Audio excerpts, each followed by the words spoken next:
Hi, ಎಲ್ಲರಿಗೂ ನಮಸ್ಕಾರ. Welcome back to my channel. ನಾನಿವಾಗ ಸುಮ್ಮನೆ ನಮ್ಮ ಮನೆ ಹಿಂದೆ ವಾಕಿಂಗ್ ಮಾಡ್ತಾಯಿದ್ದೀನಿ. ಏನಂದರೆ ನಿಮಗೆ ಗೊತ್ತಲ್ಲ, IT ತುಂಬ ಪ್ರೆಷರ್ ಇದೆ ಇವಾಗಿನ ಏರಾದಲ್ಲಿ. ನಾನು ನೆನೆಲ್ಲ ಕೆಲಸ ಮಾಡ್ತಿದ್ದೆ ರಾತ್ರಿ ಹೊತ್ತು. ಒಂದು ಬಗ್ ಬಂದಿತ್ತು. ಆ ಬಗ್ನ ಫಿಕ್ಸ್ ಮಾಡಿ ಅದು ಟೆಸ್ಟ್ ಮಾಡ್ತಿದ್ವಿ. ಸೊ ಈಗ ಅದೆಲ್ಲ ರಿಸಾಲ್ವ್ ಆಗಿದೆ, ಬಟ್ ಇನ್ನೂ ಪ್ರೊಡಕ್ಷನ್ಗೆ ಹೋಗಬೇಕು. ಸೊ ಕೆಲಸ ಜಾಸ್ತಿ ಇದೆ. ಸೊ ಪ್ರೆಷರ್ ಇರೋ ಟೈಮಲ್ಲಿ ನಾನು ಇವಾಗ ಸ್ವಲ್ಪ ಕೆಲಸ ಮಾಡಿ ಫ್ರೀ ಟೈಮ್ ಮಾಡಿಕೊಂಡು ನಾನು ನಮ್ಮ ಮನೆ ಮುಂದೆನೇ ವಾಕಿಂಗ್ ಮಾಡ್ತಾಯಿದ್ದೀನಿ. ಸೊ ನಾನಿರೋದಿಲ್ಲಿ ಸ್ಕಂದ ಲೇಔಟ್ ಹತ್ರ, ಮಾರ್ಗೊಂಡಲ್ಲಿ ಅಂತ ಬರುತ್ತೆ, ಅಲ್ಲಿ ವಾಕಿಂಗ್ ಮಾಡ್ತಾಯಿದ್ದೀನಿ. ಸೊ ಈ ಮನೆಯೇ ನಮ್ಮದು. ನಾವಿಲ್ಲಿ ಬಂದು ಆಲ್ಮೋಸ್ಟ್ 3 years ಆಗಿದೆ. ಸೊ ಈ ಫ್ರೀ ಟೈಮಲ್ಲಿ ವಾಕಿಂಗ್ ಮಾಡ್ತೀನಿ ನನ್ನ ಫ್ರೆಂಡ್ಸ್ಗಳ ಜೊತೆ. ಇವರೇ ನನ್ನ ಫ್ರೆಂಡ್ಸ್ಗಳು. ಸೊ ಮನೆ ಮುಂದೆ ಇರ್ತವೆ. ನಮ್ಮ ಮನೇಲೂ ಒಂದು ಪೆಟ್ ಆ್ಯನಿಮಲ್ ಇದೆ, ಅದ್ರ ಹೆಸರು ಕ್ಯಾಲ್ವಿನ್ ಅಂತ. ಸೊ ಈ ಹಸುಗಳು, ಈ ಪರಿಸರ, ಈ ನೇಚರ್ ಎಷ್ಟಿದ್ರೂ ಸ್ವಲ್ಪ ಗಲೀಜಿದ್ದೇ ಇರುತ್ತೆ.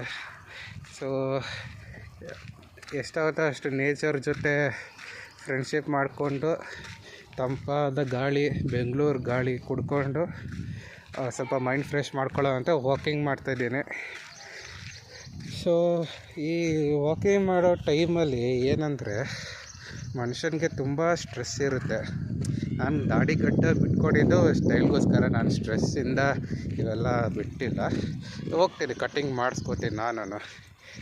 ಏನಂದರೆ ಈ ಸ್ಟ್ರೆಸ್ ಜೀವನದಲ್ಲಿ ಸಾಕಾಗಿ ಹೋಗ್ಬಿಡುತ್ತೆ. ಏನಕ್ಕಪ್ಪ ಬೇಕು ಈ ಕೆಲಸ?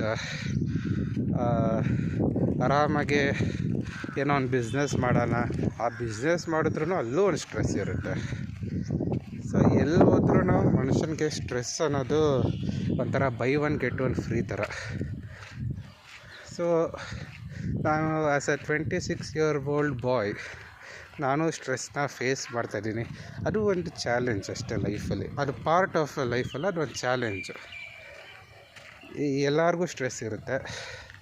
ಕೆಲಸದಲ್ಲಿರ್ಬೋದು, ಫ್ಯಾಮಿಲಿ ವಿಷಯದಲ್ಲಿ ಇರ್ಬೋದು. ಮನೆ ಕಟ್ಟಿದರೆ ಆ ಮನೆ ಕಟ್ಟೋದ್ರಲ್ಲಿ ಒಂದು ಥರ ಪ್ರಾಬ್ಲಮ್ ಇರುತ್ತೆ, ಫೈನಾನ್ಷಿಯಲ್ ಪ್ರಾಬ್ಲಮ್ ಇರುತ್ತೆ. ಎಷ್ಟೋ ಜನ ಪಾಪ ಹಾಸ್ಪಿಟ್ಲಲ್ಲೆಲ್ಲ ಅಡ್ಮಿಟ್ ಆಗಿರ್ತಾರೆ. ಸೊ ಆ ಹಾಸ್ಪಿಟಲ್ ಬಿಲ್ಲು, ಮತ್ತು ಹುಷಾರಾಗಬೇಕು, ವಯಸ್ಸಾದವ್ರು ಯಾರು ಅಡ್ಮಿಟ್ ಆಗಿರೋ ಅವ್ರನ್ನ ನೋಡ್ಕೋಬೇಕು, ಏನೇನೋ ಸ್ಟ್ರೆಸ್ ಇರುತ್ತೆ ಲೈಫಲ್ಲಿ. ಸೊ ನಾನು ಏನಂದರೆ ಎಲ್ಲರಿಗೂ ಕೇಳ್ಕೊಳ್ಳೋದು ಇಷ್ಟೇ, ಒಂದು 1 hour ಇಲ್ಲ ಅರ್ಧ ಗಂಟೆ ನಿಮಗಂಟ ನೀವು ಟೈಮ್ ಮಾಡ್ಕೊಳ್ಳಿ. ವಾಕಿಂಗ್ ಮಾಡಿ, ಒಳ್ಳೆಯ ಮಾತುಗಳಾಡಿ, ಪರಿಸರ ಜೊತೆ ಆದಷ್ಟು ನೀವು ಮಿಂಗಲ್ ಆಗಿ. ಈ ಥರ ಫ್ರೆಂಡ್ಸ್ಗಳು ಸಿಕ್ಕಿದ್ರೆ ಅವ್ರ ಜೊತೆ ಮಾತಾಡಿ. ಇವು ಪಾಪ ನಿಮಗೆ ಯಾವುದೂ ಸ್ಟ್ರೆಸ್ ಕೊಡೋಲ್ಲ. ಸೊ ದಯವಿಟ್ಟು ಯಾರ್ಯಾರು ಪ್ರೆಷರಲ್ಲಿ ಕೆಲಸ ಮಾಡ್ತಾಯಿದ್ದೀರೋ, ಇಲ್ಲ ಒಂಥರ ಮೈಂಡ್ ಫ್ರೀ ಮಾಡ್ಕೋಬೇಕು ಅಂತ ಯಾರ್ಯಾರು ಏನು ಅನ್ಕೋತಿರಲ್ಲ, ಪ್ಲೀಸ್ ಮನೆಯಿಂದ ಆಚೆ ಬನ್ನಿ, ಕೆಲಸದಿಂದ ಆಚೆ ಬಂದು ಸ್ವಲ್ಪ ವಾಕಿಂಗ್ ಮಾಡಿ. ಅರ್ಧ ಗಂಟೆ ಇಲ್ಲ 1 hour ವಾಕಿಂಗ್ ಮಾಡಿ. ಸ್ವಲ್ಪ ಒಬ್ಬರೇ ವಾಕಿಂಗ್ ಮಾಡಿ ಬೆಟರು, ಇಲ್ಲ ಫ್ರೆಂಡ್ಸ್ ಸಿಕ್ಕರೆ ಅವ್ರ ಜೊತೆನೂ ಮಾಡಿ. ಬಟ್ ನಾನು ರೆಕಮೆಂಡ್ ಮಾಡೋದು ಒಬ್ಬರೇ ವಾಕಿಂಗ್ ಮಾಡಿ. ಯಾಕಂದರೆ ಫಸ್ಟು ನಾವು ನಮ್ಮ ಮನಸ್ಸು ಜೊತೆ ನಾವು ಫ್ರೆಂಡ್ಶಿಪ್ ಬೆಳೆಸ್ಕೋಬೇಕು ಬೇರೆಯವ್ರ ಜೊತೆಗಿಂತ. ಯಾಕಂದರೆ ನಾವು ನಮ್ಮನ್ನೇ ಅರ್ಥ ಮಾಡ್ಕೊಂಡಿಲ್ಲ ಅಂದರೆ ಬೇರೆಯವ್ರು ಬಂದು ನಮ್ಮನ್ನ ಅರ್ಥ ಮಾಡಿಸ್ಬಿಡ್ತಾರೆ. ಆ ಸಿಚುವೇಶನ್ಗೆ ಹೋಗಬಾರ್ದು ನಾವು. ಬನ್ನಿ, ಪರಿಸರ ಜೊತೆ ಸ್ವಲ್ಪ ಮಿಂಗಲ್ ಆಗಿ. ಏನು ಎಲ್ಲರೂ ಹೇಳ್ತಾರೆ, ಸ್ಟ್ರೆಸ್ ಫ್ರೀ ಮಾಡ್ಕೋಬೇಕಂದ್ರೆ ನೀವು ಟ್ರೆಕ್ಕಿಂಗ್ ಹೋಗಬೇಕು, ಎಲ್ಲ ಲಾಂಗ್ ಡಿಸ್ಟೆನ್ಸಲ್ಲಿ ಬೈಕಲ್ಲಿ, ಅದು ಒಳ್ಳೆಯದು, ಲಾಂಗ್ ಡಿಸ್ಟೆನ್ಸಲ್ಲಿ ಆಚೆ ಹೋಗಬೇಕು. ಬಟ್ ಎಲ್ಲರಿಗೂ ಆ ಲಕ್ಸುರಿ ಇರೋಲ್ಲ. ಇದ್ದವ್ರು ಹೋಗ್ತಾರೆ, ಇಲ್ದಿರೋರಿಗೆ ಇದೇ ಲಕ್ಸುರಿ. ಮನೆ ಮುಂದೆ ಇಲ್ಲ ಯಾವ್ದಾದ್ರು ಪಾರ್ಕ್ ಸಿಕ್ಕಿದ್ರೆ ವಾಕಿಂಗ್ ಮಾಡಬೇಕು. ಸೊ ಇವಾಗ ಬೆಂಗಳೂರಲ್ಲಿ ಒಳ್ಳೆ ವೆದರ್, ಎಲ್ಲ ಕಡೆ ನೋಡ್ತೀನಿ ತುಂಬ ಬಿಸಿಲಿದೆ, ಆಚೆನೇ ಹೋಗೋಕ್ಕಾಗಲ್ಲ ಅಂತ ಬೇರೆ ಸ್ಟೇಟಲ್ಲೆಲ್ಲ ಜನ ಮಾತಾಡ್ತಾರೆ. ಬಟ್ ಬೆಂಗಳೂರಲ್ಲಿ ಆ ಥರ ನಮಗೆ ಅದು ಗಾಡ್ ಗಿಫ್ಟ್, ನೇಚರ್ ಗಿಫ್ಟ್. ತಂಪಾದ ವಾತಾವರಣ, ಏನು ಎ ಸಿನೇ ಬೇಕಾಗಿಲ್ಲ ಈ ಟೈಮಲ್ಲಿ. ಆರಾಮಾಗಿ ಆಚೆ ಬಂದು ಚಿಲ್ ಮಾಡಿ ಸ್ವಲ್ಪ ಒಂಟಿಯಾಗಿ ಟೈಮ್ ಸ್ಪೆಂಡ್ ಮಾಡಿ ಮೈಂಡ್ ರಿಲ್ಯಾಕ್ಸ್ ಆದಮೇಲೆ ಫ್ರೆಂಡ್ಸ್ಗಳು ಸಿಕ್ಕರೆ ಅವ್ರ ಜೊತೆ ಮಾತಾಡಿ ಇನ್ನೂ ಮೈಂಡ್ ರಿಲೀಫ್ ಮಾಡ್ಕೊಳ್ಳಿ. ಸೊ ನಾವಿರೋದಿಲ್ಲಿ ಸ್ಕಂದ ಲೇಔಟು ಮಾರ್ಗೊಂಡಳ್ಳಿ ಅಂತ. ನಾನು ಯೂಟ್ಯೂಬ್ ಚಾನಲು ಸ್ಟಾರ್ಟ್ ಮಾಡೋಣ ಅಂತ 2022 ನಾನು ಕಾಲೇಜು ಪಾಸ್ಔಟ್ ಆಗೋ ಆ ಟೈಮಿಂದನೂ 2022 ಕಾಲೇಜಿಂದ ಪಾಸ್ಔಟ್ ಆದಮೇಲೆ ತುಂಬಾ ಯೋಚನೆ ಮಾಡ್ತಿದ್ದೆ ಒಂದು ಯೂಟ್ಯೂಬ್ ಚಾನಲ್ ಸ್ಟಾರ್ಟ್ ಮಾಡೋಣ ಅಂತ. ಏನೋ ಬೇಸಿಕ್ಸೇ ಗೊತ್ತಿಲ್ಲ ಯೂಟ್ಯೂಬ್ ಬಗ್ಗೆ. ಎಡಿಟಿಂಗ್ ಅಂತೆ, ಏನೋ ಇವಾಗ AI ಇದೆ, ಅದನ್ನು ಯೂಸ್ ಮಾಡಿ ವಿಡಿಯೋ ಇನ್ನೂ ತುಂಬ ಚೆನ್ನಾಗಿ ಮಾಡಬೇಕು ಅಂತ ಸಜೆಷನ್ಸ್ ಎಲ್ಲ ಬಂತು. ಅದು ನನಗೆ ಕಲಿಬೇಕಂತ ಆಸೆ ಇದೆ. ಬಟ್ ನಮ್ಮ ಈ ಕೆಲಸದಲ್ಲಿ ಆ ಟೈಮ್ ಅಂತೂ ಸಿಗ್ತಿಲ್ಲ. ಇನ್ನೂ 2 ಹಸುಗಳು ಒಟ್ಟಿಗೆ ನಿಂತಿದ್ದಾವೆ, ಭಯ ಬೇರೆ ಆಗ್ತದೆ ಎಲ್ಲಿ ಒದ್ಬಿಡ್ತಾವೋ ಏನೋ ಅಂತ. ಅದೇ ಏನೂ ಮಾಡಿಲ್ಲ, ಏನೋ ಮಾತಾಡ್ಕೊತಾವೆ. ನಮ್ಮ ಫ್ರೆಂಡ್ ಒಬ್ಬ ಬಂದ. ಸೊ ಯೂಟ್ಯೂಬು ಮಾಡಬೇಕಂತಲೇ ಇದ್ದೆ 2022ರಿಂದ. ಭಯ ಇತ್ತು, ಯಾಕಂದರೆ ಈ ಕಾಮೆಂಟ್ ಸೆಕ್ಷನ್ ಬೇರೆಯವ್ರದ್ದು ಯೂಟ್ಯೂಬ್ ಚಾನಲ್ ಕಾಮೆಂಟ್ ಸೆಕ್ಷನ್ ಓದಿದಾಗ ಒಬ್ಬೊಬ್ಬರು ಒಂದೊಂಥರ ಅಭಿಪ್ರಾಯ ವ್ಯಕ್ತಪಡಿಸ್ತಾರೆ, ಅದು ತಪ್ಪಲ್ಲ. ಬಟ್ ಒಬ್ಬೊಬ್ಬರು ಎಕ್ಸೆಪ್ಟ್ ಮಾಡ್ತಾರೆ, ನನ್ನ ಥರ ಇರೋರು ಎಕ್ಸೆಪ್ಟ್ ಮಾಡಲ್ಲ. ತುಂಬ ಬೇಜಾರು ಅಂದರೆ ಬೇಜಾರಾಗುತ್ತೆ ಅಂತ ಕಾಮೆಂಟ್ಸ್ ಓದಿದ್ರೆ. ಸೊ ದಯವಿಟ್ಟು ಏನೇ ಇದ್ದರೂ ನಿಧಾನಕ್ಕೆ ಆಗಲಿ ಅನ್ನೋ ಥರ ಕೇಳಿ. ನಾನು ತಪ್ಪು ಮಾಡೋಷ್ಟು ಅವಾಯ್ಡ್ ಮಾಡ್ತೀನಿ. ನಾವು ಮನುಷ್ಯರು, ನಾವು ಮಷಿನ್ಸ್ ಅಲ್ಲ, ತಪ್ಪು ಮಾಡೇ ಮಾಡ್ತೀವಿ. ಯೂಟ್ಯೂಬ್ ಚಾನಲಲ್ಲಿ ಸ್ವಲ್ಪ ಸಗಣಿ ಮೆತ್ಕೊಬಿಟ್ಟೈತೆ, ಒರೆಸ್ತಾಯಿದ್ದೀನಿ ಅಷ್ಟೇ. ಅಲ್ಲಿ ಹಸುಗಳ ಹತ್ರ ಹೋದ್ನಲ್ಲ, ಸಗಣಿ ಮೆತ್ಕೊಬಿಡ್ತು, ಒರೆಸ್ತಿದ್ದೆ. ಸಗಣಿ ಮೆಟ್ಕೊಂಡ್ರೂ ಒಳ್ಳೆಯದು. ಬಟ್ ನಾವು ಸಿಟೀಲಿ ಇರೋರಲ್ವ, ಇವೆಲ್ಲ ಅಷ್ಟು ಅಭ್ಯಾಸ ಇಲ್ಲ. ಹಳ್ಳೀಲಿರೋರಿಗೆಲ್ಲ ನಾನು ನೋಡಿದ್ರೆ ನಗ್ತಾ ಇರಬೇಕಿದ್ರೆ, ಏನು ಮಾರ ಅದು ಬರೋ ಹಸು ಸಗಣಿ ಅಲ್ಲ ಒಳ್ಳೆಯದು, ತಂಪಾಗಿರುತ್ತೆ ಅಂತ. ಬಟ್ ನಾನು ಸ್ವಲ್ಪ ಅಭ್ಯಾಸ ಇಲ್ಲ. ಸೊ ಆವಾಗಿಂದ ಯೋಚನೆ ಮಾಡಿ ಇವತ್ತೇನೋ ಗೊತ್ತಿಲ್ಲ, ಒಂದು ಗಟ್ಟಿ ನಿರ್ಧಾರ ತಗೊಂಡು ಯೂಟ್ಯೂಬ್ನ ಸ್ಟಾರ್ಟ್ ಮಾಡಿದ್ದೇನೆ. ನಾನು ಯೂಟ್ಯೂಬಲ್ಲಿ ಏನು ಫ್ಯಾನ್ಸಿ ಸ್ಟಫ್ ಇರುತ್ತೋ ಒಂದೊಂದ್ಸತಿ ಇರುತ್ತೆ ಆಚೆ ಹೋದಾಗ. ಏನೇನೋ ಮಾತಾಡ್ತೀನಿ, ಏನು ಇದು ಓಡುತ್ತಾ ಇಲ್ಲ ಯೂಟ್ಯೂಬಲ್ಲಿ ಗೊತ್ತಿಲ್ಲ, ಏನೇನೋ ಮಾತಾಡ್ತಾಯಿದ್ದೀನಿ. ಏನೋ ಮಾತಾಡೋದ್ರಲ್ಲಿ ತಪ್ಪಿದರೆ ಸಾರಿ ಇವಾಗಲೇ. ಸೊ ನಾನು ನನ್ನ ಬಗ್ಗೆ ಇಂಟ್ರೊಡಕ್ಷನ್ ಕೊಡಬೇಕಂದ್ರೆ, ನಾನಿಲ್ಲೇ ಬೆಂಗಳೂರಲ್ಲೇ ಹುಟ್ಟಿ ಬೆಳೆದಿರೋನು. ಮುಂಚೆ ಕೋರಮಂಗ್ಲದಲ್ಲಿದ್ವಿ ನಾವು. ಕೋರಮಂಗ್ಲದಲ್ಲೇ ಇದ್ವಿ, ಫಸ್ಟ್ ಬ್ಲಾಕಲ್ಲಿದ್ವಿ ನಾವು ಕೋರಮಂಗ್ಲ. ಅಲ್ಲೇ ಸ್ಕೂಲು, ಇಂಜಿನಿಯರಿಂಗು ಎಲ್ಲ ಅಲ್ಲಿ ಕೋರಮಂಗ್ಲ ಮನೇಲಿ ಇದ್ಕೊಂಡೇ ಎಲ್ಲ ಕಂಪ್ಲೀಟ್ ಮಾಡಿದ್ದು. PUC ನಾನು ಬೆಂಗಳೂರಲ್ಲಿ ಮಾಡಿಲ್ಲ. ನಾನು ಮೂಡುಬಿದ್ರೆ ಆಳ್ವಾಸ್ ಕಾಲೇಜಲ್ಲಿ PUC ಮಾಡಿದ್ದೀನಿ. ಎಷ್ಟೋ ಜನ ಗೊತ್ತಿರುತ್ತೆ ಆಳ್ವಾಸ್ ಕಾಲೇಜು ಕರ್ನಾಟಕದವ್ರಿಗೆ, ಮತ್ತು ಸ್ವಲ್ಪ ಬೇರೆ ಸ್ಟೇಟ್ ಜನಕ್ಕೂ ಗೊತ್ತಿರುತ್ತೆ ಆಳ್ವಾಸ್ PU ಕಾಲೇಜು ಮೂಡುಬಿದ್ರೆ ಅಂತ. ಸೊ ನಾನು ಸ್ಕೂಲಿಂಗೆಲ್ಲ 10th ಸ್ಟ್ಯಾಂಡರ್ಡಲ್ಲಿ ಇಲ್ಲೇ ಮಾಡಿದ್ದು, HSL ಲೇಔಟು ಕೇಂಬ್ರಿಡ್ಜ್ ಪಬ್ಲಿಕ್ ಸ್ಕೂಲಲ್ಲಿ. PUC first PUC second PUC ಎಲ್ಲ ಆಳ್ವಾಸ್ PU ಕಾಲೇಜ್ ಮೂಡುಬಿದ್ರೆಯಲ್ಲಿ ಮಾಡಿದ್ದು. ಅಲ್ಲಿ PCMC ತೊಗೊಂಡಿದ್ದೆ. ಸೊ ಏನಂದರೆ ನಾನು ಕಾಮರ್ಸ್ ತೊಗೋಬೇಕಾಗಿತ್ತು. PUCಲಿದ್ದಾಗ ಒಂದು ಕ್ಲ್ಯಾಶ್ ಆಯಿತು ನನಗೂ ಮತ್ತು ನನ್ನ ಸ್ಕೂಲ್ ಟೀಚರ್ಗೆ. ಯಾಕಂದರೆ ನಮ್ಮ ಸ್ಕೂಲ್ ಟೀಚರ್ಸ್ಗೆ ಸ್ವಲ್ಪ ನನ್ನ ಕಂಡ್ರೆ ಆಗ್ತಾಯಿರಲಿಲ್ಲ. ಅವ್ರಿಗೆ ಫೇವರಿಸಮ್ ಜಾಸ್ತಿ. ಅವ್ರಿಗೆ ಒಂದು ಫೇವ್ರೆಟ್ ಸ್ಟೂಡೆಂಟ್ ಇದ್ದರು, ಇವಾಗ ಎಲ್ಲಿದ್ದಾರೋ ಏನೋ ಗೊತ್ತಿಲ್ಲ. ಆ ಸ್ಟೂಡೆಂಟೇ ಒಳ್ಳೆ ರ್ಯಾಂಕ್ ಬರಬೇಕು, ಒಳ್ಳೆ ಮಾರ್ಕ್ಸ್ ಬರಬೇಕು ಅಂತ ಸ್ವಲ್ಪ ಫೇವರಿಸಮ್ ಮಾಡ್ತಿದ್ರು ಅವ್ರಿಗೇನೆ. ಸೊ ಆದರೂ ಸ್ಕೂಲ್ಗೆ ನಾನೇ ಫಸ್ಟ್ ಬಂದೆ. ಫಸ್ಟ್ ಅಂದರೆ ಏನು 98-99% ಅಲ್ಲ, ಒಂದು 89% ಬಂತು. 89.12% ಬಂತು.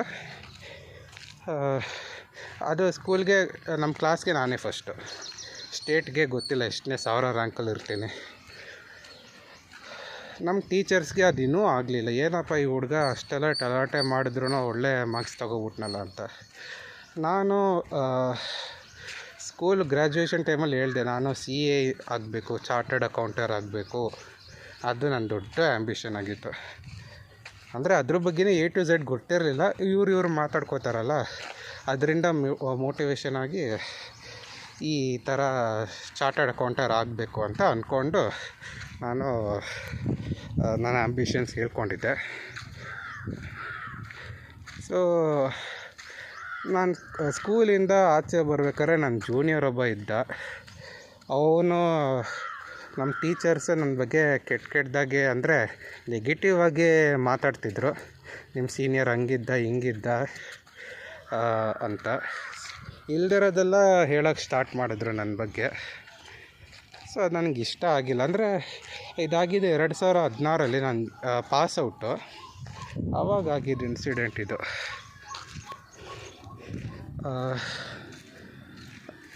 ನನಗದು ಇಷ್ಟ ಆಗಿಲ್ಲ. ನನ್ನ ಜೂನಿಯರ್ ಹೇಳ್ದ, ನನಗೆ ಸೈನ್ ಟೀಟಾ ಗೊತ್ತಿಲ್ಲ, ಕಾಸ್ಟ್ ಟೀಟಾ ಗೊತ್ತಿಲ್ಲ, ಎಲ್ಲ ಮ್ಯಾಥ್ಸ್ ಎಲ್ಲ ಬಯಾಟ್ ಮಾಡಿ ಎಕ್ಸಾಮ್ ಬರ್ಬಿಟ್ಟಿದ್ದೀನಿ. ಸೈನ್ಸು ಯಾಕಂದರೆ ನನಗೆ 10th ಸ್ಟ್ಯಾಂಡರ್ಡಲ್ಲಿ ಸೈನ್ಸ್ ಮತ್ತು ಮ್ಯಾಥ್ಸಲ್ಲೇ ಕಡಿಮೆ ಬಂದಿದ್ದು ಮಾರ್ಕ್ಸ್ ನನಗೆ. ಮ್ಯಾಥ್ಸಲ್ಲಿ ಒಂದು 80 ಏನೋ ಬಂತು, ಸೈನ್ಸಲ್ಲಿ 85 ಸಮಥಿಂಗ್ ಏನೋ ಬಂತು. ಅದು ಬಿಟ್ಟರೆ ಎಲ್ಲ ಕನ್ನಡ, ಹಿಂದಿ ಮಿಕ್ಕಿದೆಲ್ಲ 90 ಮಾರ್ಕ್ಸ್ ಮೇಲೆ ಇತ್ತು ನಂದು. ಸೈನ್ಸ್ ಮ್ಯಾಥ್ಸ್ ಮಾತ್ರ ಕಡಿಮೆ ಇತ್ತು. ನನಗೆ ಇಷ್ಟ ಆಗಿದ್ದು ಏನಂದರೆ, ಆ ಟೈಮಲ್ಲಿ ನನಗೆ ಸೈನ್ಸು ಮ್ಯಾಥ್ಸು ಅಷ್ಟು ಬರೆಯೋಕ್ಕೆ ಟೈಮ್ ಸಿಕ್ಕಿರಲಿಲ್ಲ 10th ಸ್ಟ್ಯಾಂಡರ್ಡಲ್ಲಿ. ಅಂದರೆ ಟೈಮ್ ಆಗೋಗ್ಬಿಟ್ಟಿತ್ತು, ಎಷ್ಟಾಗುತ್ತೋ ಅಷ್ಟು ಬರೆದೆ, ಕಡಿಮೆ ಮಾರ್ಕ್ಸ್ ಬಂತು. ಬಟ್ ಇದರಲ್ಲಿ ನನ್ನ ತಪ್ಪು ಮಾತ್ರ ಅಲ್ಲ, 20 ಮಾರ್ಕ್ಸ್ ಪ್ರಾಜೆಕ್ಟ್ ಅಂತಲೂ ಇತ್ತು. ಆ ಪ್ರಾಜೆಕ್ಟಲ್ಲೂ ನಮ್ಮ ಟೀಚರ್ಸ್ ನನಗೆ ಹೊಟ್ಟೆ ಕಿಚ್ಚಿಗೆ 1 ಮಾರ್ಕ್ಸ್ 2 ಮಾರ್ಕ್ಸ್ ಬೇಕು ಅಂತಲೇ ಕಟ್ ಮಾಡ್ತಿದ್ರು, ಸಿಲ್ಲಿ ರೀಸನ್ಸ್ ಕೊಟ್ಟು.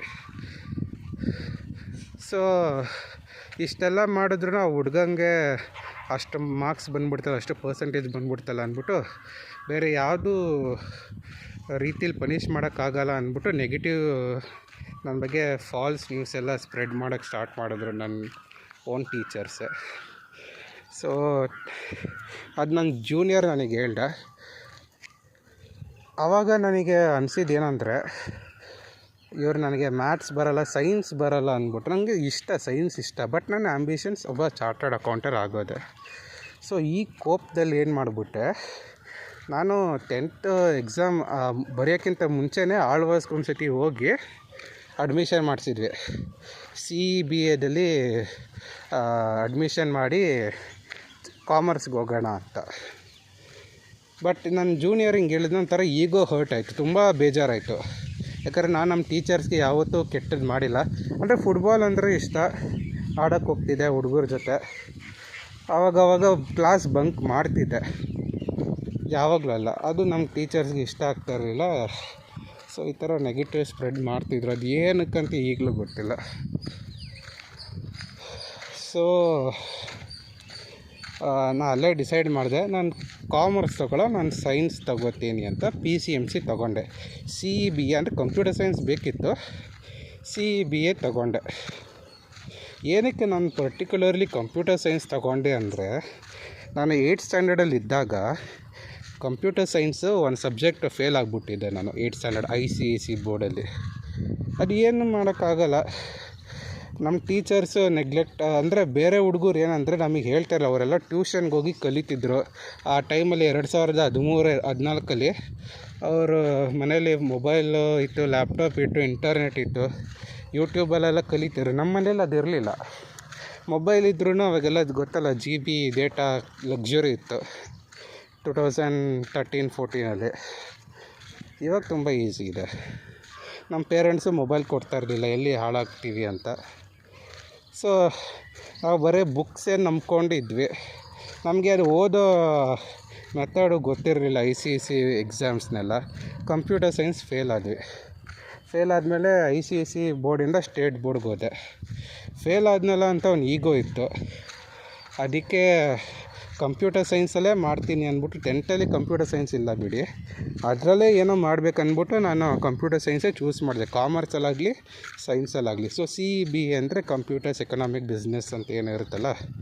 ಸೊ ಅದೇ ಥರ ಈ ಥರ ಅವಮಾನ ಆಯ್ತಲ್ಲ ನಮ್ಮ ಟೀಚರ್ಸು, ಈ ಥರ ನಿನಗೆ ಸೈನ್ಸ್ ಬರೋಲ್ಲ, ಸೈನ್ಸಲ್ಲಿ ವೀಕ್ ಅವನು, sine theta cos theta value ಗೊತ್ತಿಲ್ಲ, ಎಲ್ಲ ಬಯಾಟ್ ಮಾಡ್ಕೊಂಡಿದ್ದ, ಆ ಥರ ಹೇಳ್ಬಿಟ್ರಲ್ಲ. ತುಂಬ ಬೇಜಾರಾಯಿತು. ನಾನು ಸೈನ್ಸೇ ತೊಗೊಂಡೆ ಆಳ್ವಾಸ್ ಕಾಲೇಜಲ್ಲಿ. ಸೊ ಸೈನ್ಸ್ ತೊಗೊಂಡು ಹೋದೆ, ಮೂಡುಬಿದ್ರೆಗೆ ಹೋದೆ. ಅಲ್ಲಿ ನಿಜ ಹೇಳಬೇಕಂದ್ರೆ ತುಂಬ ಅಂದರೆ ತುಂಬ ಕಷ್ಟ ಆಗ್ಬಿಡ್ತು ಸ್ಟಾರ್ಟಿಂಗಲ್ಲಿ. ಅಂದರೆ ಅವ್ರ ಇಂಟಿಗ್ರೇಷನ್ಸ್ ಅಂತೆ, ಡಿಫ್ರೆನ್ಷಿಯೇಷನ್ ಅಂತೆ, ಏನು ಸೈನ್ ಥೀಟಾ ಕಾಸ್ ಥೀಟಾ ನಾವು ಸ್ಕೂಲಲ್ಲಿ ಕಲ್ತವಲ್ಲ ಅದಕ್ಕಿಂತ ಮೇಲೆ ಪಟ್ಟಿರೋ ಆಲ್ಜಿಬ್ರಾ, ಟ್ರಿಗ್ನೋಮೆಟ್ರಿ ಎಲ್ಲ ಇತ್ತು. ಇಂಟಿಗ್ರೇಷನ್ಸ್ ಅಂತ ಇತ್ತು, ಡಿಫ್ರೆನ್ಷಿಯೇಷನ್ ಅಂತ ಇತ್ತು, ಅರ್ಥಮ್ಯಾಟಿಕ್ ಈಕ್ವೇಷನ್ಸ್ ಅಂತ ಇತ್ತು, ಲಾಗ್ಸ್ ಅಂತ. ಫಸ್ಟ್ ನಾನು ಲಾಗ್ಸ್ ಅದು ಕೇಳೇ ಇಲ್ಲ ವರ್ಡು, ಆ ಲಾಗ್ಸ್ ಎಲ್ಲ ಬಂತು. ಫಿಸಿಕ್ಸಲ್ಲಿ ಟೈಪ್ಸ್ ಆಫ್ ಮೋಷನ್ಸ್ ಎಲ್ಲ ಸ್ಟೂಡೆಂಟಾಗಿ ನಾನು ವೀಡಿಯೋ ನೋಡ್ತಿರೋ ಅರ್ಥ ಆಗುತ್ತೆ. ಏನೇನೋ ಬಂತು. ಇದು ತಮಾಷೆ ವಿಷಯ ಏನಂದರೆ, ನಮ್ಮ ತಂದೆಯವರು ಹೇಳಿದರು, ನಮ್ಮ ತಂದೆ ಸ್ವಲ್ಪ ಈ ಧರ್ಮದ ಬಗ್ಗೆ, ದೇವ್ರ ಬಗ್ಗೆ ಸ್ವಲ್ಪ ತುಂಬ ಒಲವು, ನಂಬಿಕೆ ಜಾಸ್ತಿ, ಭಯಭಕ್ತಿ ಜಾಸ್ತಿ. ಅವರು ನನಗೊಂದು ಮಾತು ಹೇಳಿದರು, ನೀನು ಆಳ್ವಾಸಲ್ಲಿ ಹೋಗ್ಬೇಕಾದ್ರೆ ಜಾಸ್ತಿ ನಾನ್ ವೆಜ್ ಎಲ್ಲ ತಿನ್ನಬೇಡ, ಅಲ್ಲೆಲ್ಲ ಜೈನ್ ಮಕ್ಕಳು ಇರ್ತಾರೆ, ಸೊ ಬೇಡ, ನಿನ್ನ ವಿದ್ಯೆ ಬುದ್ಧಿಗೆ ಅಡ್ಡಿ ಬರ್ಬೋದು ಅಂತ ಎಲ್ಲ ಹೇಳಿ ಕಳಿಸೋರು. I know now it makes no sense. So ಆ 2016 ಟೈಮಲ್ಲಿ ಅವೆಲ್ಲ ತುಂಬ ನಂಬ್ತಿದ್ವಿ. ಸೊ ನಮ್ಮ ತಂದೆ ಮಾತು ಕೇಳ್ಕೊಂಡೇ ನಾನು ಆಳ್ವಾಸ್ಗೆ ಹೋದ್ಮೇಲೆ ಅಲ್ಲಿ ಕ್ಯಾಂಟೀನಲ್ಲಿ ಚಿಕನ್ ಕಬಾಬ್, ಚಿಕನ್ ಬಿರಿಯಾನಿ ಎಲ್ಲ ಮಾಡ್ತಿದ್ರು. ನಾನು ಒಂದು ವಾರ ನಾನ್ ವೆಜ್ ಬಿಟ್ಟೆ, ಬೇಡ ಅಂತ ನಮ್ಮ ತಂದೆ ಹೇಳಿದ್ರಲ್ಲ ಅಂತ. ಬಟ್ ನನಗೇನಂದ್ರೆ ತಲೆಗೆ ಹೋಗ್ತಿಲ್ಲ, ಕ್ಲಾಸ್ ಅಟೆಂಡ್ ಮಾಡ್ತಾ ಏನೂ ಅರ್ಥ ಆಗ್ತಿಲ್ಲ, ಸಖತ್ ಭಯ ಆಯಿತು. ನಾನೇನಾದರೂ ತಪ್ಪು ಸಬ್ಜೆಕ್ಟ್ ಕೋರ್ಸ್ ತಗೋಬಿಟ್ನಾ, ಏನೋ ಯಾರಿಗೂ ಪ್ರೂವ್ ಮಾಡೋಕ್ಕೋಗಿ ನಾನು ಸುಮ್ಮನೆ ಸೈನ್ಸ್ ತಗೋಬಿಟ್ನಾ ಅಂತ ಫುಲ್ ಹೆದರಿಕೆ ಎಲ್ಲ ಸ್ಟಾರ್ಟ್ ಆಯಿತು. ಆಮೇಲೆ ಇದೇ ಥರ ಬೇಜಾರಲ್ಲಿ ನಾನು ನಮ್ಮ ತಂದೆ ಹೇಳಿದ್ರಲ್ಲ ನಾನ್ ವೆಜ್ ತಿನ್ನಬೇಡ ಅಂತ. ಸೊ ನಾನು ಧೈರ್ಯ ಮಾಡಿ ಹೋದೆ ಕ್ಯಾಂಟೀನ್ಗೆ, 1 ಪ್ಲೇಟ್ ಕಬಾಬ್ ಆರ್ಡ್ರ್ ಮಾಡಿದೆ. ಆವಾಗ 20 ರೂಪಾಯಿ ಕಬಾಬ್, ಇಷ್ಟಿಷ್ಟು ದಪ್ಪ ಪೀಸ್ ಬರೋದು, 2 ಪ್ಲೇಟ್ ಕೊಟ್ಟರು. ಏನರ ಅದು ಏನಂದರೆ ಹುಡುಗರು ಅವಾಗ ಯಾರೂ ಇರಲಿಲ್ಲ. ನಮ್ಮ ಅಪ್ಪ ಬೇರೆ ಹೇಳ್ಬಿಟ್ಟಿದ್ರಲ್ಲ, ಆಳ್ವಾಸ್ ಕಾಲೇಜಲ್ಲಿ ಅದು ಜೈನರದು ಸ್ವಲ್ಪ ಹಾಗೆಲ್ಲ ತಿನ್ನೋಕೆ ಹೋಗಬೇಡ, ಹುಡುಗರು ಎಲ್ಲ ಎಷ್ಟೋ ಜನ ಜೈನ್ ಇರ್ತಾರೆ, ಬ್ರಾಹ್ಮಿಣ್ಸ್ ಇರ್ತಾರೆ, ಅವ್ರಿಗೆಲ್ಲ ಒಂಥರ ಅವಮಾನ ಆದಂಗೆ ಅಂತ ಹೇಳಿದ್ರಲ್ಲ. ಸೊ ನಾನೇನು ಮಾಡಿದೆ, ಹುಡುಗರು ಇಲ್ದಿರೋ ಕಡೆ ಹೋಗಿ 2 ಕಬಾಬ್ ತಿಂದೆ. ಕಬಾಬ್ ತಿಂದಮೇಲೆ ಒಂಥರ ಮನಸ್ಸು ಫುಲ್ಲು ನಿರಾಳ ಆಯಿತು. ಅಂದರೆ ಏನು ಒಂದು ಭಯ ಮೂಡಲಿದ್ನಲ್ಲ, ಆ ಭಯ ಎಲ್ಲ ಹೋಯ್ತು. ಇದೇ ಥರ ನಾನೇನು ವಾಕಿಂಗ್ ಮಾಡ್ತಾಯಿದ್ದೀನಲ್ಲ, ಹಿಂಗೆ ವಾಕಿಂಗ್ ಮಾಡಿಕೊಂಡು ಕಬಾಬ್ ತಿನ್ಕೊಂಡಿದ್ದೆ. ಮೈಂಡ್ ರಿಲೀಫ್ ಆಯಿತು. ಸ್ವಲ್ಪ ಹೊತ್ತು ಕುತ್ಕೊಂಡು ಯೋಚನೆ ಮಾಡಿದೆ, ಹೆಂಗೆ ಇದನ್ನೆಲ್ಲ ಓವರ್ಕಮ್ ಮಾಡೋಣ ಅಂತ. ಗೊತ್ತು ಇದು ಹೊಸದು. ಸೊ ಹೆಂಗೆ ನಾವು ABCD ಸ್ಕ್ರ್ಯಾಚಲ್ಲಿ ಕಲ್ತ್ನೋ ಅದೇ ಥರ ಪ್ರತಿಯೊಂದು ಕಾನ್ಸೆಪ್ಟು ಸ್ಕ್ರ್ಯಾಚಲ್ಲಿ ಕಲಿತೆ ನಾನು. ಸೊ ಅಲ್ಲಿ ಚೆನ್ನಾಗೂ ಇತ್ತು ಎಜುಕೇಷನ್ ಅಂದರೆ ಎದುರಿಸ್ಬಿಟ್ರು ಅಂತ, ಅಲ್ಲಿ ಸಖತ್ ಒಳ್ಳೆ ಎಜುಕೇಷನು. ಅದೇ ಬಟ್ ಏನಂದರೆ ನಾವು ರೆಡಿ ಇರಬೇಕು ಕಲಿಯೋಕ್ಕೆ, ಎಲ್ಲೋದ್ರೂ ನಾವು ರೆಡಿ ಇರಬೇಕು ಕಲಿಯೋಕ್ಕೆ. ಸೊ ಹಂಗೆ ಕಬಾಬ್ ತಿಂದೆ. ನಮ್ಮ ತಂದೆಗೆ ಹೇಳಿಲ್ಲ ಈ ಥರ, ಅಂದರೆ ನಮ್ಮ ತಂದೆಯನ್ನು ಫುಲ್ಲು ಬ್ಯಾನ್ ಹಾಕಿಲ್ಲ, ನೀನು ನಾನ್ ವೆಜ್ ತಿನ್ಬೇಡ. ಆಚೆ ಅದು ಔಟಿಂಗ್ ಅಂತ ಕರ್ಕೊಂಡೋಗೋರು ನಮ್ಮ ಕಾಲೇಜಲ್ಲಿ. ಔಟಿಂಗ್ ಹೋಗ್ಬೇಕಾದ್ರೆ ನೀನು ನಾನ್ ವೆಜ್ ತಿನ್ಕೊಳಪ್ಪ, ನೀನು ಹಾಸ್ಟ್ಲಲ್ಲಿ ಕಾಲೇಜಲ್ಲಿದ್ದಾಗ ನಾನ್ ವೆಜ್ ಬೇಡ ಅಂತ ಹೇಳಿದ್ದಿದ್ರು. ಸೊ ನಾನು ಹಾಸ್ಟ್ಲಲ್ಲಿದ್ದಾಗಲೇ ಕಬಾಬ್ ತಿಂದ್ಕೊಂಡೆ. ಆ ಕಬಾಬ್ ತಿಂದಮೇಲಿಂದ ಏನೋ ಗೊತ್ತಿಲ್ಲ, ನನ್ನ ತಲೆ ಒಂಥರ ಓಡೋಕ್ಕೆ ಸ್ಟಾರ್ಟ್ ಆಯಿತು. ಚೆನ್ನಾಗೇ ಓಡ್ತು. ಏನೇನು ನನಗೆ ಅರ್ಥ ಆಗಲಿಲ್ವೋ ಆ ಕಾನ್ಸೆಪ್ಟ್ಸ್ ಎಲ್ಲ ನನಗೆ ಅರ್ಥ ಆಯ್ತು. ಅದು ಏನು ಎಲ್ಲರಿಗೂ ಇದೇ ಹೇಳ್ತೀನಿ ನಾನು, ಯಾರೂ ನಂಬಲ್ಲ. ಬಟ್ ಅದು ನಿಮ್ಮ ಮೈಂಡಿಗೆ ಏನು ಇಷ್ಟ ಆಗುತ್ತೋ ಅದು ನೀವು ಮಾಡಿದ್ರೆ ನಿಮ್ಮ ಬ್ರೈನ್ ಆಟೋಮೆಟಿಕ್ಲಿ ಶಾರ್ಪ್ ಆಗುತ್ತೆ. ಅದು ನನ್ನ ನಂಬಿಕೆ. ನಾನು ಕಬಾಬ್ ತಿಂದು ನನ್ನ ಮೈಂಡ್ ಶಾರ್ಪ್ ಮಾಡಿಕೊಂಡೆ. ಬೇರೆಯವರು ಏನೇನೋ ಬಾದಾಮಿನೋ ಅದು ಇದು ತಿಂದ್ಕೊಂಡು, ಇಲ್ಲ ಐಸ್ ಕ್ರೀಮು ಚಾಕ್ಲೇಟು ತಿಂದ್ಕೊಂಡು ಅವ್ರವ್ರ ಬ್ರೈನ್ ಅವ್ರು ಶಾರ್ಪ್ ಮಾಡ್ಕೋತಾರೆ. ಸೊ ಕಬಾಬ್ ತಿಂದೆ, ಒಳ್ಳೆ ಚೆನ್ನಾಗಿ ಓದಿದೆ. ಬೆಳಗಿನ ಜಾವ 5 ಗಂಟೆ 4 ಗಂಟೆ ಎಲ್ಲ ಎಬ್ಬಿಸೋರು ನಮ್ಮ ವಾರ್ಡನ್ ಹೆಸರು ಕಿರಣ್ ಸರ್ ಅಂತ. ಅವರು ಪಾಪ ಒಳ್ಳೆ ಸರ್ ಅವರು. ಏನು ನಮ್ಮ ವೀಡಿಯೋ ನೋಡ್ತೀರಾ ಸರ್, ನೀವು ನಮ್ಮ ವೀಡಿಯೋ ಕಮೆಂಟ್ ಮಾಡಿ, ಡೆಫಿನೆಟ್ಲಿ ನಿಮ್ಮನ್ನ ಮೀಟ್ ಮಾಡಲೇಬೇಕು. ಇವಾಗ ಕೆಲಸ ಮಾಡ್ತಾಯಿದ್ದೀನಿ, ಅವಾಗ ಸ್ಟೂಡೆಂಟು, ಇವಾಗ ನಾನೊಬ್ಬ ಪ್ರೊಫೆಷ್ನಲ್ಲು. ಸೊ ಮೀಟ್ ಮಾಡೋ ಆಸೆ ಇದೆ. ನಾನು ವೀಡಿಯೋ ನೋಡ್ತೀರಾ, ಪ್ಲೀಸ್ ಕಮೆಂಟ್ ಮಾಡಿ, ಬಂದು ಮೀಟ್ ಮಾಡ್ತೀನಿ ನಿಮ್ಮನ್ನ. ಹೆಂಗೋ ಕಾಂಟ್ಯಾಕ್ಟ್ ಮಾಡಿ. ಸೊ ಅವ್ರ ನಂಬರು ಇಲ್ಲೇ ಇತ್ತು, ಇವಾಗೆಲ್ಲ ಮಿಸ್ ಆಗಿಬಿಟ್ಟಿದೆ. ಸೊ ನಮ್ಮ ಕಿರಣ್ ಸರ್ ವಾರ್ಡನ್ನು. ಎಷ್ಟೋ ಜನ ಇದ್ದರು ಆಳ್ವಾಸಲ್ಲಿ, ರ್ಯಾಂಕ್ ತೆಗೆದಿರೋ ಸ್ಟೂಡೆಂಟು ಇದ್ದರು, ಕಡಿಮೆ ಮಾರ್ಕ್ಸ್ ತೆಗೆದಿರೋ ಸ್ಟೂಡೆಂಟ್ಸು ಇದ್ದರು. ಸೊ ಫಸ್ಟ್ PUC ಹಂಗೆ ಒಳ್ಳೆ ಮಾರ್ಕ್ಸಲ್ಲಿ ಪಾಸ್ಔಟ್ ಇದೆ. ಸೆಕೆಂಡ್ PUCನೂ ಅಷ್ಟೇ ಒಳ್ಳೆ ಮಾರ್ಕ್ಸಲ್ಲಿ ಪಾಸ್ಔಟ್ ಇದೆ.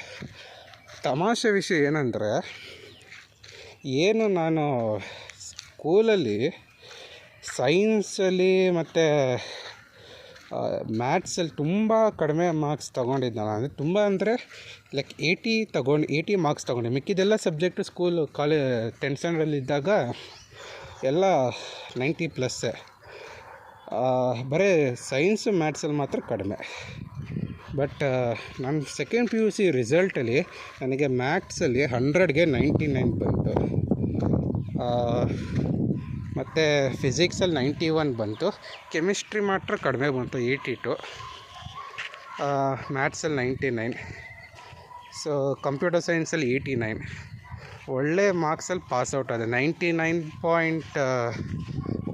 ಗೊತ್ತಿಲ್ವಲ್ಲ, 90.66% ನನಗೆ PUCಲಿ. 544 marks. So if you divide by 6 subjects 600 into 100 ಮಾಡಬೇಕು. ಅದು ಪರ್ಸಂಟೇಜ್ ಗೊತ್ತಲ್ಲ. ಟೋಟಲ್ ಮಾರ್ಕ್ಸ್ ಡಿವೈಡೆಡ್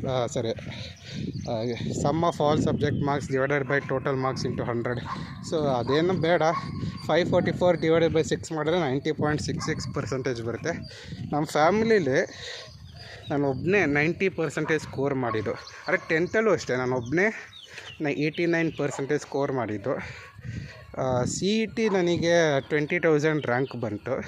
ಅಂದರೆ CETನೂ ಅಷ್ಟೇ, ನನಗೆ ಸ್ಕೂಲ್ ಬಿಟ್ಟ ಮೇಲೆ CET ಏನೋ, JEE ಮೇನ್ಸ್ ಏನೋ, ಅಡ್ವಾನ್ಸ್ ಏನೋ ನಮ್ಮ ಸ್ಕೂಲವ್ರು ಇದೇನೂ ಹೇಳ್ಕೊಟ್ಟಿಲ್ಲ ನನಗೆ. ನಾನು ಕಲ್ತಿಲ್ಲ, ಯಾಕಂದರೆ ನಮ್ಮ ಹತ್ರ ರಿಸೋರ್ಸಸ್ ಇರಲಿಲ್ಲ ಟೈಮಲ್ಲಿ. ಯೂಟ್ಯೂಬಲ್ಲಿ ಸರ್ಚ್ ಮಾಡಿ ನಾವು ಯೂಟ್ಯೂಬ್ ಅಂದರೆ ನಾವು ಇಂಟರ್ನೆಟ್ ಬರೀ 10th ಸ್ಟ್ಯಾಂಡರ್ಡಿಂದ ಸ್ಟಾರ್ಟ್ ಮಾಡಿದ್ವಿ ಯೂಸ್ ಮಾಡೋಕ್ಕೆ, ಪ್ರಾಜೆಕ್ಟ್ ಮಾಡೋಕ್ಕೆ. ಅದು ಬಿಟ್ಟರೆ ಇವೆಲ್ಲ ನಮಗೆ ಅಷ್ಟು ನಾಲೆಡ್ಜೇ ಇರಲಿ, ಒಂಥರ ಡಮ್ ಪರ್ಸನ್ ಅಂತ ಹೇಳ್ಬೋದು. ಅಷ್ಟು ಡಮ್ ಆಗಿದ್ದೆ. ಬಟ್ ಇವೆಲ್ಲ ನಾನು ಚಾಲೆಂಜಸ್ನ ಫೇಸ್ ಮಾಡಿ ಚೆನ್ನಾಗಿ ಓದಿ ನಮ್ಮ ಫ್ಯಾಮ್ಲಿ ನಾನು ಸ್ಟ್ಯಾಂಡ್ ಔಟ್ ಆಗಬೇಕು ಅಂತ 10ಥಲ್ಲೂ ಒಳ್ಳೆ ಮಾರ್ಕ್ಸ್ ಬಂತು, PUCಲೂ ಒಳ್ಳೆ ಪರ್ಸೆಂಟೇಜ್. ನಮ್ಮ ಫ್ಯಾಮಿಲಿಯಲ್ಲೂ ಯಾರೂ 90% ಅಚೀವ್ ಮಾಡಿರಲಿಲ್ಲ, ನಾನು ಮಾಡಿದ್ದೆ. ಸೊ ತುಂಬ ಖುಷಿ ಇತ್ತು. ಆ ದಿನ ಎಲ್ಲ ನೆನೆಸ್ಕೊಂಡ್ರೆ ತುಂಬ ಪ್ರೌಡ್ ಅನಿಸುತ್ತೆ. ಯಾಕಂದರೆ ಫಸ್ಟ್ ಟೈಮ್ ನಮ್ಮ ಮದರ್ ನನ್ನ ಮಾರ್ಕ್ಸ್ ನೋಡಿ ಅವ್ರ ಹತ್ರ ಅವರು ಪಾಪ ಕಣ್ ದೇವ್ರಿಗೆಲ್ಲ ಬೇಡ್ಕೋತಿದ್ರಿ, ಒಳ್ಳೆ ಮಾರ್ಕ್ಸ್ ಬರಲಿ ನನ್ನ ಮಗನಿಗೆ. ಯಾಕಂದ್ರೆ ಅವ್ರ ಫ್ರೆಂಡ್ಸು ಅವ್ರ ಮಕ್ಕಳೆಲ್ಲ ಯಾವಾಗ ನೋಡಿದ್ರು 85% ಅಬವ್, 95% ಅಬವ್. ನನ್ನ ಮಕ್ಕಳು ಯಾವಾಗ ಈ ಥರ ಮಾರ್ಕ್ಸ್ ತೆಗಿತಾರೆ? ಯಾಕಂದರೆ ಗೊತ್ತಲ್ವ ನಿಮಗೆ, ಪೇರೆಂಟ್ಸು ಫ್ರೆಂಡ್ಸ್ ಸಿಕ್ಬಿಟ್ರೆ ಡಿಸ್ಕಸ್ ಮಾಡೋದೇ ಇದೆ, ನಿಮ್ಮ ಮಕ್ಳಿಗೆ ಎಷ್ಟು ಬಂತು ಅಂತ. ನಮ್ಮಮ್ಮ ಪಾಪ ಎಲ್ಲ ಟೈಮಲ್ಲೂ ಸುಳ್ಳು ಹೇಳ್ಕೊಂಡೇ ಬರೋರು. ನಮ್ಮ ಮಗನ 70% ಬಂತು, ಬಂದಿದ್ದು 60%, ಆದರೂ 70% ಬಂತು ಅಂತ ಸುಳ್ಳು ಹೇಳಿ. ಅಂದರೆ ಅವ್ರಿಗೂ ಆಸೆ ಇರಲ್ವೇನ್ರಿ? ಈಗ ನಾವು ಹೆಂಗೆ ನಮ್ಮ ಪೇರೆಂಟ್ಸಿಂದ ಒಂದು ಬೈಕ್ ಬೇಕು, ಒಂದು ಕಾರ್ ಬೇಕು ಅಂತ ಆಸೆ ಪಟ್ಟು ಕೇಳ್ತೀವಲ್ಲ, ಮೊಬೈಲ್ ಬೇಕು ಅಂತ ಆಸೆ ಪಟ್ಟು ಕೇಳಲ್ವ? ಹಂಗೆ ನಮ್ಮ ಪೇರೆಂಟ್ಸು ನಮ್ಮಿಂದ ಒಳ್ಳೆ ಅಕಾಡೆಮಿಕ್ ಸ್ಕೋರು ಎಕ್ಸ್ಪೆಕ್ಟ್ ಮಾಡ್ತಾರಷ್ಟೆ. ನಾನೇನು 90% ತೊಗೊಳ್ಳಿ ಅಂತ ಏನು ಹೇಳ್ತಿಲ್ಲ. ಅವ್ರಿಗೆ ಬೇಕಾಗಿರೋದು 70 ಇಲ್ಲ 75% ಅಬವ್, ಅಟ್ಲೀಸ್ಟ್ ಹೇಳ್ಕೊಳ್ಳೋಣ ಅಂತ. ಅಂದರೂ ಇಲ್ಲೂ ಎಷ್ಟೋ ಜನ ಪೇರೆಂಟ್ಸ್ ಇರ್ತಾರೆ ಆಡ್ಕೊಳ್ಳೋಕ್ಕೆ. ನಿಮ್ಮ ಮಗನಿಗೆ ಬರೀ 90%, ನನ್ನ ಮಗನಿಗೆ 95 ಬಂತು, ಅದು ಬಂತು, ಇದು ಬಂತು. ಅವನ್ನೆಲ್ಲ ಇಗ್ನೋರ್ ಮಾಡಬೇಕು ರೀ. ಬಟ್ ನಮ್ಮ ಮದರ್ಗೆ ಫುಲ್ ಖುಷಿ ಇತ್ತು. ಅವತ್ತೆಲ್ಲ ಹತ್ತರು, ತಬ್ಕೊಂಡ್ರು, ಮುತ್ತಿಕ್ಕಿದ್ರು. ನಾನು ಆ ಎಕ್ಸೈಟ್ಮೆಂಟಲ್ಲಿ ಏನೇನೋ ಮಾತಾಡ್ಬಿಟ್ಟೆ, ಸ್ವಲ್ಪ ಜನಕ್ಕೆ ಹರ್ಟಾಯಿತು. ಬಟ್ ಇವಾಗಲೂ ಸಾರಿ ಕೇಳ್ತಿದ್ದೆ. ಯಾಕಂದ್ರೆ ನನಗೂ ಖುಷಿ ಇತ್ತು. 90% ಲೈಫಲ್ಲೂ ನೋಡಿಲ್ಲ ರೀ, ಲೈಫಲ್ಲೂ 90% ನೋಡಿರಲಿಲ್ಲ. ಸೊ ತುಂಬ ಖುಷಿ ಇತ್ತು. ಹಾಗೆ ಆಕ್ಸ್ಫರ್ಡ್ ಕಾಲೇಜಲ್ಲಿ ಸೀಟ್ ಆಯಿತು ನನಗೆ, ಇನ್ಫಾರ್ಮೇಷನ್ ಸೈನ್ಸ್ ಆ್ಯಂಡ್ ಇಂಜಿನಿಯರಿಂಗಲ್ಲಿ ಅಂತ. ಅಲ್ಲೂ ತುಂಬ ಸ್ಟೋರಿಗಳವೆ ರೀ, ನೆಕ್ಸ್ಟ್ ವೀಡಿಯೋದಲ್ಲಿ ಹೇಳ್ತೀನಿ. ಈಗ ಒಂದು ಹಾಫ್ ಆನ್ ಅವರ್ ಆಯಿತು ಏನೋ ವಾಕಿಂಗ್ ಮಾಡಿ, ವಾಪಸ್ಸು ಹೋಗಿ ಸ್ನಾನ ಮಾಡ್ಕೊಂಡು ಸ್ವಲ್ಪ ಊಟ ಮಾಡ್ಕೊಂಡು, ಇವಾಗ 2:15 ಹೊಟ್ಟೆ ಹಸಿತೈತೆ. ಊಟ ಮಾಡಿಕೊಂಡು ಕೆಲಸಕ್ಕೆ ಕುತ್ಕೋಬೇಕು. ನನ್ನ ಕೆಲಸದ ಬಗ್ಗೆನೋ, ನನ್ನ ಇಂಜಿನಿಯರಿಂಗ್ ಕಾಲೇಜ್ ಬಗ್ಗೆನೋ ಆವಾಗ ಅಪ್ಡೇಟ್ ಕೊಡ್ತೀನಿ. ಯಾಕಂದರೆ ನಾನು ಯೂಟ್ಯೂಬ್ ಚಾನಲ್ ನನ್ನ ಇಂಟ್ರೊಡಕ್ಷನ್ ಇಲ್ಲದೆ ನಾನು ಸ್ಟಾರ್ಟ್ ಮಾಡೋಕ್ಕೆ ನನಗೆ ಇಷ್ಟ ಇಲ್ಲ. ನನ್ನ ಬಗ್ಗೆ ಎಲ್ಲ ಇನ್ಫಾರ್ಮೇಷನ್ ಕೊಡ್ತೀನಿ. ನನ್ನ ಲೈಫಲ್ಲಿ ಬರೀ ಎಕ್ಸೈಟ್ಮೆಂಟ್ ಅಷ್ಟೇ ಅಲ್ಲ, ತುಂಬ ಡೌನ್ಫಾಲ್ಗಳು ಇತ್ತು. ಏನಕ್ಕೆ ಇನ್ಫಾರ್ಮೇಷನ್ ಶೇರ್ ಮಾಡಬೇಕಂತ ಇದ್ದೀನಿ ಅಂದರೆ, ತುಂಬ ಜನಕ್ಕೆ ನನಗಾಗಿರೋ ಎಕ್ಸ್ಪೀರಿಯೆನ್ಸ್ ಆಗಿರುತ್ತೆ. ಸೊ ಅದು ಹೆಂಗೆ ಓವರ್ಕಮ್ ಮಾಡಿದೆ, ಏನಕ್ಕೆ ಹೋಪ್ ಅನ್ನೋದು ಎಲ್ಲ ಮನುಷ್ಯನಿಗೂ ಇರಬೇಕು, ಅದ್ರ ಬಗ್ಗೆ ನಾನು ವೀಡಿಯೋ ಮಾಡ್ತೀನಿ. ತುಂಬ ವಿಷಯಗಳಿದೆ ನನ್ನಲ್ಲಿ ಜನಗಳ ಹತ್ರ ಹಂಚ್ಕೋಬೇಕಂತ. ಬಟ್ ತುಂಬ ಭಯ ಇತ್ತು, ಎಲ್ಲಿ ನನ್ನ ಆಡ್ಕೋತಾರೋ, ಎಲ್ಲಿ ನನ್ನ ಬಗ್ಗೆ ನೆಗೆಟಿವ್ ಆಗಿ ಕಾಮೆಂಟ್ ಹಾಕ್ತಾರೋ, ಭಯ ಇತ್ತು. ಬಟ್ ಧೈರ್ಯ ಮಾಡಿ, ಇಲ್ಲ ನನ್ನ ಲೈಫ್ ಸ್ಟೋರಿಯಿಂದ 10 ಜನಕ್ಕಿಲ್ಲ ಅಂದ್ರೂ ಒಬ್ಬನಿಗಾದ್ರೂ ನನ್ನ ಲೈಫ್ ಸ್ಟೋರಿಯಿಂದ ಅವ್ನ ಲೈಫ್ ಚೇಂಜ್ ಆಗ್ಬೋದಾ? ಯಾಕಂದ್ರೆ ನಾವು ಬೇರೆಯವ್ರ ಲೈಫ್ ನೋಡಿಕೊಂಡೆ ನಮ್ಮ ಲೈಫು ಸ್ವಲ್ಪ ಚೇಂಜ್ ಮಾಡ್ಕೊಂಡಿರೋರೆ. ಅದೇ ಥರ ನನ್ನ ಲೈಫು, ನನ್ನ ಜರ್ನಿ ನೋಡಿಕೊಂಡು ಬೇರೆಯವರು ಅವರು ಲೈಫ್ ಹಂಗೆ ಅಡಾಪ್ಟ್ ಮಾಡ್ಕೋಬೋದಾ ಅನ್ನೋ ಒಂದು ಹೋಪಿಂದ ನಾನು ಈ ಚಾನಲ್ ಸ್ಟಾರ್ಟ್ ಮಾಡ್ತಿದ್ದೀನಿ ಅಷ್ಟೇ. ನಾನು ಬರೀ ಈ ಒಂದು ಉದ್ದೇಶ ಇಟ್ಕೊಂಡು ಅಷ್ಟೇ ಮಾಡ್ತಾ ಇರೋದು. ಮೋಟಿವೇಶ್ನಲ್ ಸ್ಪೀಚ್ ನನಗೆ ಗೊತ್ತಿಲ್ಲ. ನನ್ನ ಲೈಫ್ ಸ್ಟೋರಿನ ಒಬ್ರಿಗೆ ಮೋಟಿವೇಟ್ ಆದರೆ ತುಂಬ ಸಂತೋಷ. ಸೊ ದಯವಿಟ್ಟು ಸಪೋರ್ಟ್ ಮಾಡಿ. ನಾನು ಈಗ ನಮ್ಮ ಅಮ್ಮಂಗೆ ಹೇಳಿದಾಗ ಸಬ್ಸ್ಕ್ರೈಬ್ ಮಾಡಿ ಅಂತಲೂ ಕೇಳು ಅಂತ ಹೇಳಿದ್ರು ನಮ್ಮ ತಾಯಿಯವ್ರ ಬಗ್ಗೆನೂ ವೀಡಿಯೋ ಮಾಡ್ತೀನಿ. ಅವರು ಪಾಪ ಲೈಫಲ್ಲಿ ತುಂಬ ಕಷ್ಟಪಟ್ಟೆ ಬಂದಿರೋರು. ಕಷ್ಟಪಟ್ಟು ಬಂದು ಈ ಒಂದು 50 ವಯಸ್ಸಿಗೆ ಅವರು 2 ಮನೆ ಮಾಡಿದ್ದಾರೆ ನಮ್ಮ ಮಕ್ಳಿಗೋಸ್ಕರ ಅಂತ. ಸೊ ಅವ್ರ ಜರ್ನಿನೂ ತುಂಬ ಇಂಟ್ರೆಸ್ಟಿಂಗ್ ಆಗಿದೆ. ಅದ್ರ ಬಗ್ಗೆನೂ ಒಂದು ವೀಡಿಯೋ ಮಾಡ್ತೀನಿ ಆದಷ್ಟು ಬೇಗ. ಸೊ ನಮ್ಮ ತಾಯಿಯವ್ರು ಕೇಳಿದ್ರೆ ಸಬ್ಸ್ಕ್ರೈಬು ಮಾಡಿ ಅಂತ ಕೇಳು ಅಂತ. ಬಟ್ ನನಗೆ ಸ್ವಲ್ಪ ಸಂಕೋಚ ಕೇಳೋಕ್ಕೆ. ಎಲ್ಲಿ ಏನಪ್ಪ ಇವನು ಇವಾಗ ಯೂಟ್ಯೂಬ್ ಮಾಡ್ಕೊಂಡು ಇಷ್ಟು ಬೇಗ ಆಗಲೇ ಡಿಮ್ಯಾಂಡ್ ಮಾಡ್ತಾವನಲ್ಲ ಅಂತ ಎಲ್ಲಿ ಜಡ್ಜ್ ಮಾಡ್ತೀರಂತ ಭಯ. ಸೊ ನಮ್ಮ ತಾಯಿಯವ್ರು ಕೇಳಿ ನೋಡು ಅಂತ. ಸೊ ಅದಕ್ಕೆ ನಾನು ರಿಕ್ವೆಸ್ಟ್ ಮಾಡ್ಕೋತಾ ಇದ್ದೀನಿ, ಸಪೋರ್ಟ್ ಜೊತೆಗೆ ಸಬ್ಸ್ಕ್ರೈಬು ಮಾಡಿ. ಕನ್ನಡದವರು ನೀವು ಬೇರೆ ಸ್ಟೇಟ್ನವ್ರನ್ನೆಲ್ಲರೂ ಚೆನ್ನಾಗೇ ಸಪೋರ್ಟ್ ಮಾಡಿದ್ದೀರಾ. ಈ ಸತಿ ನಾವು ಒಬ್ಬ ಕನ್ನಡದವರು ಸಪೋರ್ಟ್ ಮಾಡಿದ್ದೀರ, ಇಲ್ಲ ಅನ್ನಲ್ಲ. ಅದೇ ಥರ ನನ್ನೂ ಒಬ್ಬ ಸಪೋರ್ಟ್ ಮಾಡಿ, ನಿಮ್ಮ ಮನೆ ಮಗನೋ ನಿಮ್ಮ ಮನೆ ಫ್ರೆಂಡು ಅಂದ್ಕೊಂಡು ಸಪೋರ್ಟ್ ಮಾಡಿ. ಇನ್ನೂ ವೀಡಿಯೋಸ್ ಹಾಕ್ತೀನಿ, ಚೆನ್ನಾಗಿ ವೀಡಿಯೋಸ್ ಮಾಡಿ ಹಾಕ್ತೀನಿ. ನನಗೆ ಎಡಿಟಿಂಗ್ ಅಷ್ಟು ಬರೋಲ್ಲ, ಎಡಿಟಿಂಗ್ ಎಲ್ಲ ಸ್ವಲ್ಪ ಕಲ್ತ್ಕೊಂಡಾರು ವೀಡಿಯೋ ಮಾಡ್ತೀನಿ. ಈಗ ಸದ್ಯಕ್ಕೆ ಅನ್ಎಡಿಟೆಡ್ ವೀಡಿಯೋಗಳೇ ಡೈರೆಕ್ಟ್ ಹಂಗೆ ಪ್ಲೇನ್ ವೀಡಿಯೋನೇ ಅಪ್ಲೋಡ್ ಮಾಡ್ತಾ ಇರೋದು.